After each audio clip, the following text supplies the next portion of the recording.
வாழ்க வளமுடன். உங்களை எல்லாம் சந்தித்து ரொம்ப நாள் ஆகிடுது.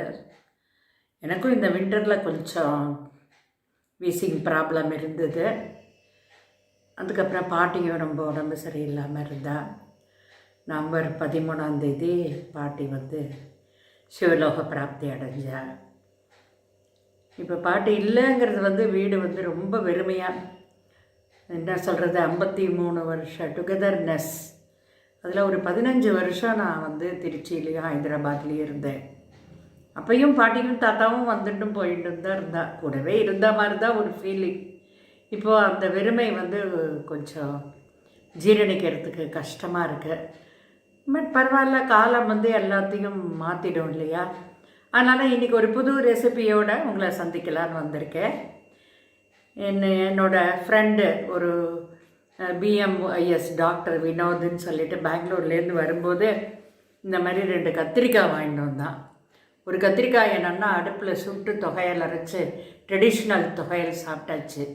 இப்போது ஒரு புது மாதிரி தொக்கு பண்ணுறது எப்படின்னு உங்களுக்கு காமிக்க போகிறேன். அதுக்கு தேவையான சாமான் பார்க்கலாம். முதல்ல ஒரு பெரிய கத்திரிக்காய், கொஞ்சம் 4 தக்காளி பழம், புளிப்புக்கு ஏற்ற மாதிரி 4 தக்காளி பழம், அதை அரைச்சி நம்ம ஜூஸாக எடுத்துக்கலாம். அதே மாதிரி கத்திரிக்காயும் நம்ம பொடி பொடியாக நறுக்கிக்கலாம். ஒரு 15 சின்ன வெங்காயம் நறுக்கி வச்சுருக்கேன். ஒரு 10 பூண்டு பல்லும் நறுக்கி வச்சுருக்கேன். அதுக்கப்புறம் குக்கிங் ஆயில், தாளித்து கொட்டுறதுக்கு கடுகு, ஜீரகம், வெந்தயம், காரப்பொடி. நான் காரப்பொடி ரொம்ப கம்மியாக தான் எடுத்துருக்கேன், இது ரொம்ப உரைக்கிறது. அதுக்கப்புறம் இது 1 ஸ்பூன் சாம்பார் பொடி, தேவையான அளவு உப்பு, கொஞ்சம் தேவை மஞ்சள் பொடி. இப்போ கத்திரிக்காயை நறுக்கிண்டு தக்காளி பழத்தையும் ஜூஸ் எடுத்துன்னு வரேன். கத்திரிக்காயெல்லாம் மாமி இவ்வளோ பொடியாக நறுக்கி கொண்டு வந்திருக்கா பற்றியெல்லாம். இவ்வளோ பொடியாக நறுக்கினா அது வதங்கி வரும்பொழுது நல்லா டேஸ்ட்டாக இருக்கும். ஒரு சின்ன கரெக்ஷன், மாமி சொல்லும்போது இந்த டாக்டர் பிஎம்ஒய்எஸ்ன்னு சொன்னால் அது இல்லை. அவர் பெங்களூரில் ப்ராக்டிஸ் பண்ணிட்டு இருக்கக்கூடிய ஒரு நேச்சுரோபதி டாக்டர். Qualification BNYS. அதோட expansion bachelor of naturopathy and yoga sciences. He is a native of Coimbatore and a very good friend of ours. இப்போ நம்ம அடுப்பை பற்ற வச்சு அடுப்பில் கடாய் போட்டிருக்கோம். அந்த கடாயில் உண்டுன்னு கொஞ்சம் நல்லெண்ணெய் விடுறோம்.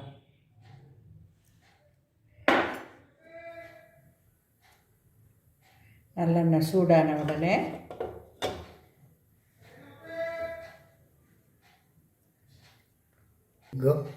இப்போ சூடாகனால அதில் நம்ம இந்த கத்திரிக்காயை போட்டு நல்லா ஒரு 5-7 நிமிஷம் சுருளை வதக்கி எடுத்துக்கணும். சுருளை வதக்கினா தெரியும் இல்லையா? அது அப்படியே நல்லா வதங்கி கொஞ்சம் சைஸ் எல்லாம் கம்மியாகி வரும். அது வரைக்கும் நம்ம அதை வதக்கணும். அது வதக்கிற வரைக்கும் நம்ம வெயிட் பண்ணுவோம். பார்த்தீங்களா எவ்வளோ நல்லா வதங்கியிருக்கிறது. நீரெல்லாம் விட்டுண்டு அந்த நீர்லையும் சுருண்டுண்டு நம்ம பக்கத்தில் சொல்லும்போது இதை கொள்ளடத்து கத்திரிக்காயும்பா. அதுவும் சுட்டு தொகையில் பண்ணுறதுக்கும் நல்லாயிருக்கும். நேற்றுக்கு தானே பண்ணியிருந்தேன். ஆமாம், இந்த டிஷ் பண்ணுறதுக்கும் நல்லாயிருக்கும்.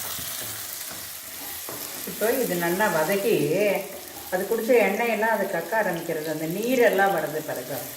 அதில் இப்போ நம்ம என்ன பண்ணணும்னா இதை சிம் பண்ணிவிட்டு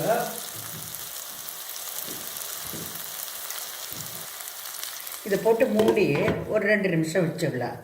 ஏன்னா அந்த பாயில் அந்த தண்ணியிலேயே அது கொஞ்சம் வெந்துக்கும். இப்போது 2 நிமிஷம் ஆகிடுத்து. அந்த மூடியை நம்ம எடுத்துகிட்டு சிம்மில் தான் இருக்குது அடுப்பு. இதை நம்ம ஒரு தட்டில் ட்ரான்ஸ்ஃபர் பண்ணிக்கிறோம். இது கொஞ்சம் எண்ணெய் நிறைய தான் செலவாகும், எண்ணெயாக தான் இருக்கும். கத்திரிக்காயை சுட்டு உளுத்தம்பருப்பு, மிளகாப்பழம் வறுத்து புளி உப்பு வச்சு அரைச்சி அது எண்ணெயே இருக்காது, ரொம்ப நல்லா இருக்கும். இது ரொம்ப ரொம்ப டேஸ்டியாக இருக்கும், ஆனால் எண்ணெய் நிறைய இருக்கும். இப்போ இதை தூக்கி இதில் நம்ம கொட்டினுடணும். கொட்டிட்டு இதில் இருக்கிற எண்ணெய் கூட இன்னும் கொஞ்சம் எண்ணெய் விட்டுக்கிடும். நம்ம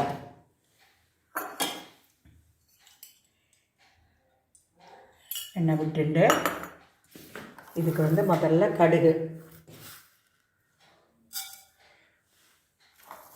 அப்புறம் மெந்தியம், நான் 1 மெந்தியம் போடலாம், மெந்திய பொடி இருக்குது அது போட்டுக்கலாம். அப்புறம் ஜீரகம், நல்லா உண்டேன்னு இவ்வளோ ஜீரகத்தை போட்டுக்கோங்க. அது 2 வெடித்த உடனே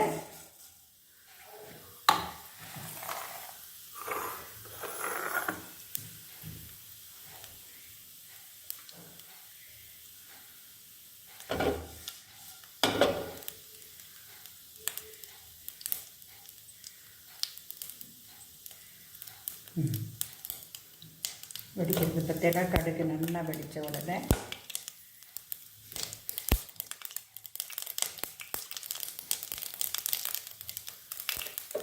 இப்போ ஃபஸ்ட்டு பூண்டை போட்டுக்கணும். அந்த மேலேருந்து கைத்தால போட.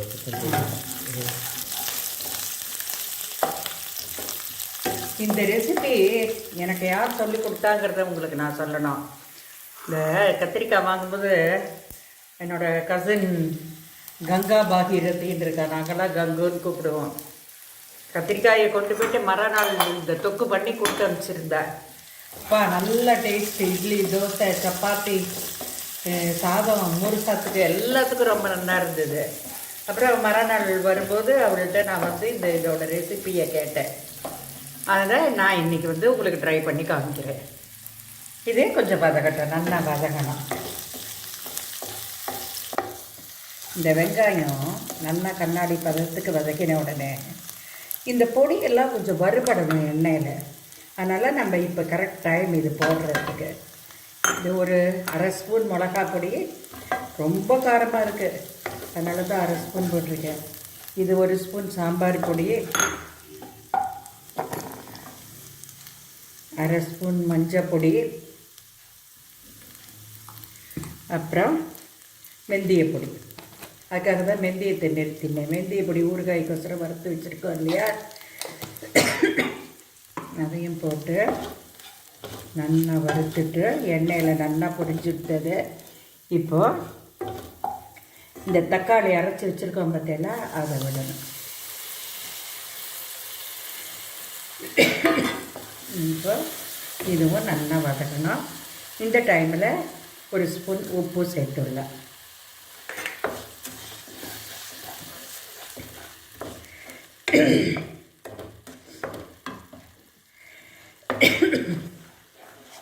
இதுவும் நல்லா வதக்கி எண்ணெய் பிரிஞ்சு வரணும்.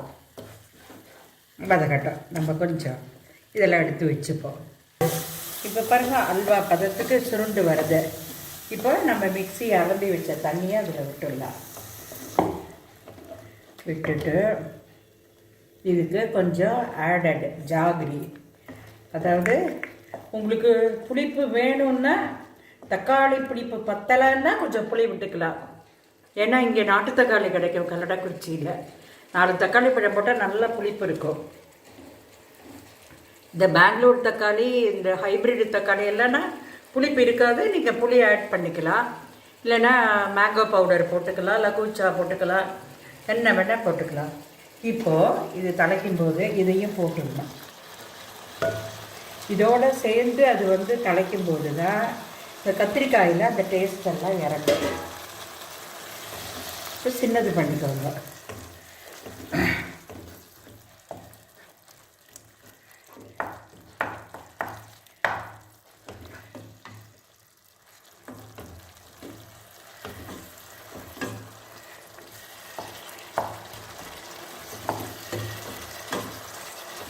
இதை கத்திரிக்காய் ஊறுகான்னு சொல்லலாம், கத்திரிக்காய் தொக்குன்னு சொல்லலாம்.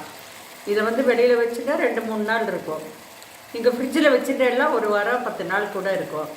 இது வந்து தோசை இட்லிக்கும் நல்லாயிருக்கும். சில பேருக்கு அது ரசிக்காது அப்படியெல்லாம் சொன்னால். என்னை பொறுத்த வரைக்கும் நான் இதில் சாதம் போட்டு பிசைஞ்சு சாப்பிடுவேன், மோர் ஜாத்துக்கு தொட்டுன்னு சாப்பிடுவேன். இது என்ன பண்ணினாலும் இது நல்ல டேஸ்ட்டாக இருக்கும். இது கொஞ்சம் ஒரு 2-3 நிமிஷம் வதக்கட்டும். இப்படி எண்ணெய் பிரிஞ்சு சுருண்டு வரும்போது நம்ம இதை வந்து அணைச்சிடலாம்.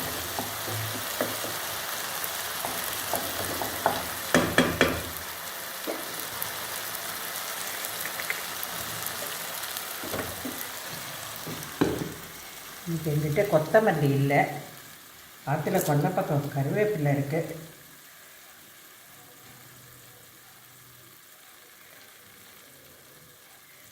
பண்ணி இன்னைக்கு கூட்டு, ரசம், கத்திரிக்காய் தொக்கு. எல்லோரும் சாப்பிட வாங்க, பாஸ் பண்ணுங்க. வாழ்க வளமுடன்.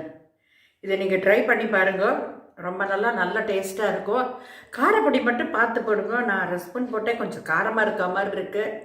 காரப்பொடி அவ்வளவா டேஸ்ட்டுக்கு அனுசரித்து போடுங்க. எனக்கு ரொம்ப காரம் பிடிக்காது, கொஞ்சம் புளிப்பு திதிப்புமா இருந்தால் தான் பிடிக்கும். ஏன்னா இப்போ வர காரப்பொடியெல்லாம் ரொம்ப எக்ஸ்ட்ரா ஹாட்டாக இருக்குது, அதை மட்டும் கொஞ்சம் பார்த்து போட்டுக்கோங்க. என்ன வாழ்க வளமுடன். ஆஹா, பார்க்குறதுக்கே ரொம்ப நன்னா இருக்குது. பார்க்குறதுக்கே இவ்வளோ நன்னா இருந்தால் சாப்பிட்றதுக்கு என்ன எவ்வளோ நன்னா இருக்குங்கிறத நீங்களே இமேஜின் பண்ணிக்கோங்க. வாழ்க வளமுடன்.